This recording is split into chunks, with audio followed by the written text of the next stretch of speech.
Pues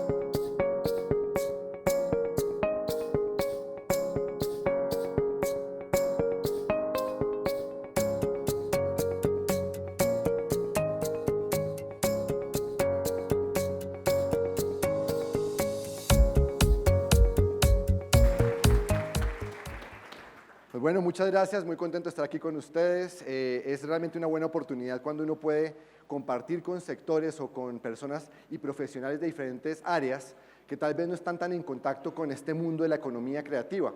Muchas veces nos pasa a todos, a mí me pasó, como estaba contando ahorita como economista, creer que hay muchas cosas que están por fuera de lo que interesa a uno, y cuando uno las descubre se da cuenta de lo importante que eso es para uno y por qué es tan importante además diversificar esos intereses e acercarse a otras cosas. Hoy vengo a hablarles de la estrategia Colombia Crea 2030.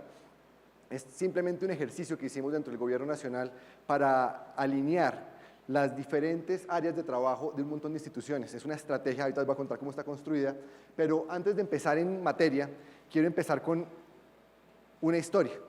Es una historia del pueblo Cherokee.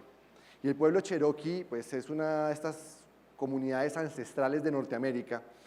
Y la historia es de un hombre viejo, ¿cierto?, de un abuelo, conversando con sus nietos y transmitiéndoles su sabiduría y contándoles que al interior de cada uno de nosotros ocurre una lucha feroz entre dos lobos, una lucha a muerte. Un lobo es la oscuridad, es la desesperanza, es el pesimismo, es esa convicción de que el futuro no existe, que no hay forma de mejorar las cosas. El otro lobo es el optimismo, es la esperanza, es la luz, es esa convicción de que es posible salir adelante, que construyendo y trabajando se puede construir un futuro mejor. Y esa lucha no solamente sucede al interior de cada uno de nosotros, sucede al interior de todos nosotros como sociedad. Piensen ustedes lo que sucede en este momento por cuenta de las disrupciones tecnológicas, el advenimiento de las redes sociales, que tengamos todos un dispositivo móvil que se comunica en tiempo real con todo lo que sucede en muchas partes, que nuevas tecnologías estén alterando la estructura de los sistemas de salud, que nos pongan a cuestionar la eficiencia de la educación, que nos ponga a pensar en seguridad en frentes que no estamos acostumbrados, como los frentes de la identidad digital que puede ser robada en cualquier momento. Y esto crea angustias, crea incertidumbres, y todos sabemos que la incertidumbre puede causar dos cosas: o puede causar miedo, o puede activar la innovación para enfrentar la situación. Eso mismo sucede en nuestras sociedades, por eso vemos que con cierta regularidad, más o menos 2 veces por siglo, hay olas de populismo, olas de facilismos, de fatalismos, de adanismos. Vemos corrientes de pensamiento que se alimentan de ese miedo, que se alimentan de esos odios y nos ponen a pensar en que no hay un futuro posible, que todo está condenado al fracaso. Entonces esto pues, lo tenemos que mirar en un contexto. ¿Cuál es ese contexto? El contexto de la cuarta revolución industrial para muchos, segunda era las máquinas, era digital, pónganle el nombre que quiera, pero en últimas estamos hablando de un conjunto de tecnologías que se pueden definir como todo un todo en digitales. Y dentro de esas tecnologías tenemos ¿qué? Pues obviamente el Internet, tenemos el Big Data, tenemos los datos abiertos, tenemos la realidad virtual, la realidad aumentada, el Internet de las cosas, conectividad 3G, 4G, 5G, en fin, infinidad de tecnologías. Pero hay una en particular que alimenta muchos temores y que causa mucha zozobra, y es la inteligencia artificial. Aquí tenemos a Sofía, que es ciudadana del Reino de Arabia Saudita, ¿cierto? Es el primer ciudadano en cualquier país del mundo que no es humano. Y tiene una cosa interesante. Uno, pues nos permite interactuar con una idea de inteligencia artificial de una manera didáctica. Sofía se le hacen preguntas, reacciona, responde a veces con humor, a veces se le cruzan los cables y dice cosas que no tienen sentido y eso causa un poco más de risa inclusive, pero lo más importante de esta imagen y la razón por la que tengo aquí es porque es engañosa. La inteligencia artificial no es un robot. Eso es lo que en parte confunde a la gente cuando está hablando de inteligencia artificial, porque nos hace pensar que la inteligencia artificial se ve como nosotros, actúa como nosotros y por lo tanto nos va a reemplazar a nosotros y va a hacer a la humanidad obsoleta. Y sucede que la inteligencia artificial es cualquier cosa menos un robot. Son una serie de protocolos, sistemas, algoritmos, programas de computación, protocolos de intercambio de información que se alojan en la nube, en un computador o en una red de computadores. Y esa inteligencia artificial podemos verla como Stephen Hawking, gran científico, o Elon Musk, gran emprendedor, como una amenaza existencial al valor de los humanos. O podemos verla de manera positiva, como la veía Steve Jobs, que la veía como una bicicleta para la mente. Y quiero hacer una breve reflexión ahí. Vayámonos atrás 250 años en la historia. Hace 250 años no existía la bicicleta. Y pues la estructura de nuestros países y nuestras ciudades era diferente. Y una de las personas más importantes en cualquier población era el de los mandados, el que corría, ¿cierto? Era el que tenía la resistencia para correr rápido, para correr frecuentemente, para actuar con diligencia, llevar mensajes e inclusive algunas cargas menores. Lo importante aquí era la pertinencia de esa entrega. Y de pronto alguien se inventa la bicicleta. Igual que el computador, cuando se inventó la bicicleta, las primeras bicicletas eran poco versátiles, pero una vez se fueron perfeccionando estas bicicletas, ¿cierto? ¿Qué pasa con el mandadero? Pues que personas que no corrían tanto, personas con menos resistencia, podían moverse mucho más rápido que el que corría más rápido por su propia cuenta. Y lo que hace la inteligencia artificial es que potencializa nuestros cerebros. El mensaje aquí de fondo es el siguiente: mientras las máquinas se hacen cada vez mejores en ser máquinas, ¿cierto? Porque son más rápidas, más resistentes, cometen menos errores en ciertos cálculos, coordinan mejor, trabajan 24 horas, como personas tenemos que trabajar y hacernos cada vez mejores en ser humanos. Y el reto está grande ahí, precisamente porque si vamos a la opción negativa, si compramos la idea de la obsolescencia, entonces nuestra presencia en la red nos convierte en un commodity. Y si no me creen, ¿quiénes tienen cuenta de WhatsApp? Todos. ¿Quiénes tienen su cuenta de Instagram? Todos. Facebook pagó $30 por cada una de esas cuentas cuando compró estas empresas. Es decir, ustedes valen un barril de petróleo en la red. Si somos pasivos y si no actuamos pensando en cuál es nuestro rol, cómo fortalecer nuestras capacidades para interactuar en la red.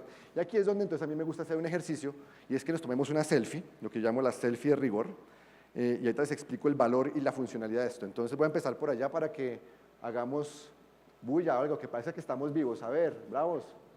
Eso, vamos aquí por el centro y hacia el otro lado, perfecto. Esa es nuestra selfie.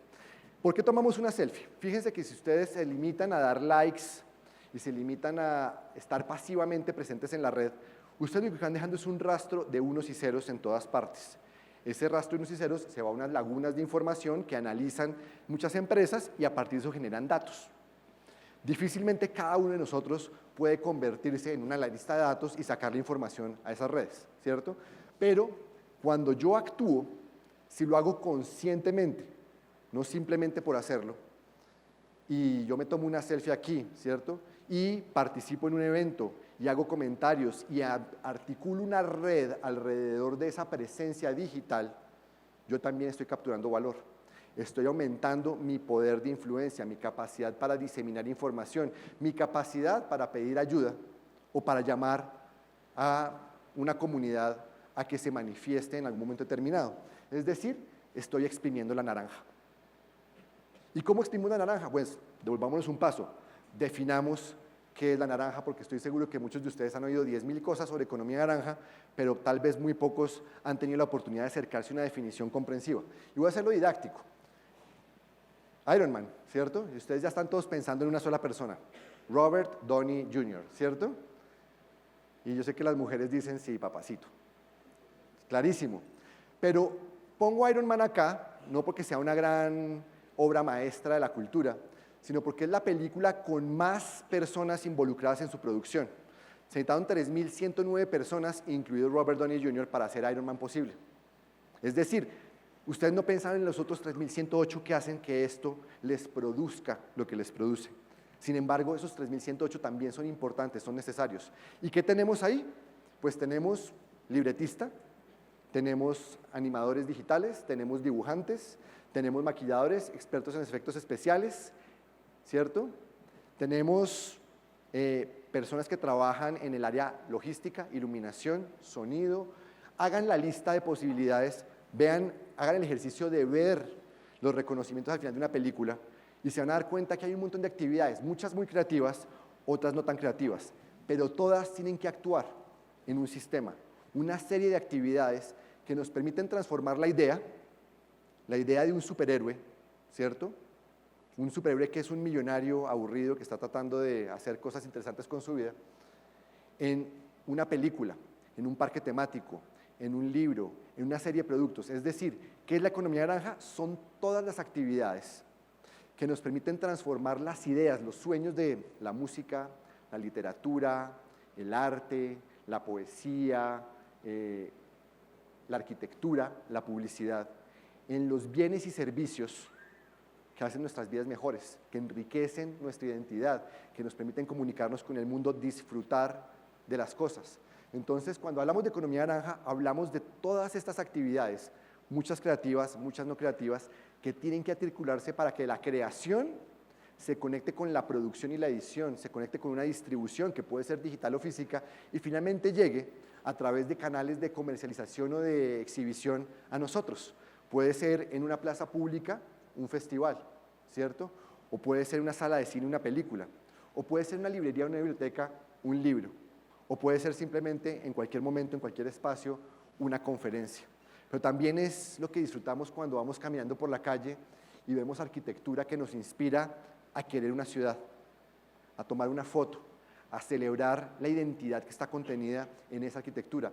Es lo que nos motiva además a vestirnos de una manera para expresar quiénes somos, con quién nos identificamos, a quién nos parecemos, a quién nos queremos parecer, dónde están nuestras aspiraciones, también a quién nos queremos parecer, las diferencias que queremos mostrar. Lo importante de la definición es que entendamos que es muy difícil decir como en otros sectores, la lista son estas, A, B, C, D, E.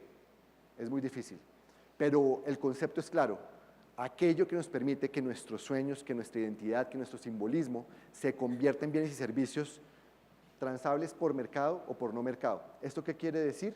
En la práctica, en cuentas nacionales, 101 códigos SIUS que el Daniel está haciendo seguimiento, ya tenemos medidos más o menos 50, hay 50 que nos falta por medir de manera más precisa. Entonces, teniendo en cuenta qué es la economía naranja, pensemos entonces, ¿qué hacemos nosotros como país? ¿Qué podemos hacer como sociedad para aprovechar este concepto y convertirlo en lo que la gente necesita? Conocimiento, oportunidades, reconocimiento. Es por esto que desde hace ya más o menos unos 30 años, bueno, realmente 28, hay una serie de cambios legales en Colombia que han venido fortaleciendo el ecosistema en el cual se desarrollan las industrias culturales y creativas. Todo comienza realmente antes de eso, hace 37 años, en Ciudad de México, Mundiaculto, gran reunión de líderes políticos del mundo que se ponen de acuerdo en un tema muy simple y es que la cultura es un elemento dinamizador del desarrollo.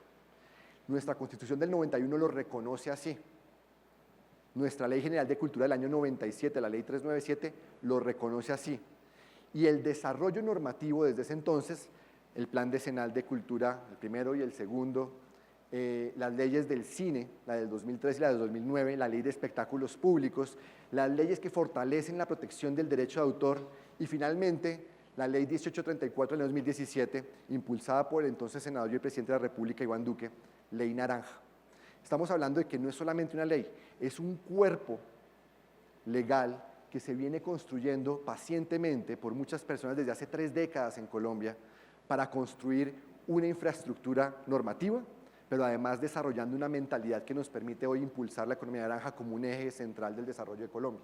Y esta ley, pues tiene varios elementos, pero quiero destacar dónde estamos en este momento.